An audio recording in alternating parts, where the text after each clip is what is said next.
এটা মোটেও আমাদের কুরবানির ভিডিও নয়, সেদিন ছিল আমার ননদের বিয়ে। তো সেই মাংস রান্নার রেসিপিটা আমি মনে করেছিলাম কেননা আপনাদের সাথে শেয়ার করি, যেহেতু ভিডিও করার সুযোগ ছিল। বাবুর্চি রান্না করছিল গরুর মাংস। তো এখানে হচ্ছে বেশ অনেকটা পরিমাণে মাংস রান্না করা হচ্ছিল। আমি সঠিক বলতে পারবো না যে এখানে কত মাংস ছিল। তো এই যে প্রথমে কিছু কাঁচা জাল দিয়ে তেল দিয়ে দিল।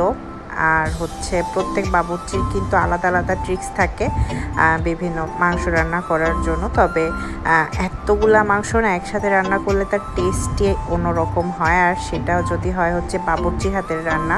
আমরা যতই বাসায় ভালো রান্না করি না কেন, আর সেটা আমাদের ভালো লাগুক না কেন, বাবুর্চির হাতে কিন্তু আলাদাই একটা জাদু থাকে, তাই না? সেটা কিন্তু আমাদের সবারই খেতে অনেক ভালো লাগে, মজা লাগে।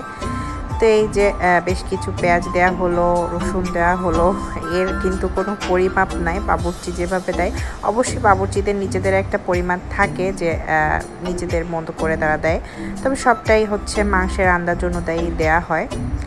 এই যে হচ্ছে কাঠের চুলায় বড় করে, এটা কিন্তু অনেক বড় একটা দেগ ছিল, এই মাংস রান্না হচ্ছে। তারপরে চুলায় চাপিয়ে দেওয়ার পর হচ্ছে বাকি গুঁড়া মশলাগুলো অ্যাড করা হয়েছিল এখানে, সেটা আপনারা পরবর্তীতে দেখতেই পাবেন। তবে বাবুর্চির স্পেশাল একটা মশলা থাকে, সেটা আমার মনে হয় সব বাবুর্চিরই থাকে, সেটা ওনারা শেয়ার করতে চায় না। আর এই যে আমার ছোট বাবু এখানে হচ্ছে মাংস রান্না করছিল, মানে খুন্তি ধরেছিল আর কি, উনি কিন্তু বাবুর্চি না।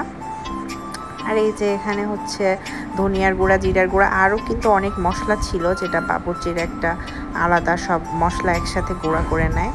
তো এটাই দিয়ে দেওয়া হচ্ছিল। তারপরে হলুদ দিয়ে দিল। আর এই মাংসটা না রান্না করতে বেশি সময় লাগে না, বেশ মাংস থেকে একটা ঝোল বের হয় আর তাতেই মাংসটা সিদ্ধ হয়ে যায়। ভিডিওটা এডিট করতে করতে তো আমার আবার লোভ লাগছে, তবে ক্ষতি নেই, 2 দিন পর যেহেতু কুরবানি, অনেক মাংস খাওয়া হবে। তো আপনাদের ভিডিওটা কেমন লাগলো জানাতে ভুলবেন না কিন্তু।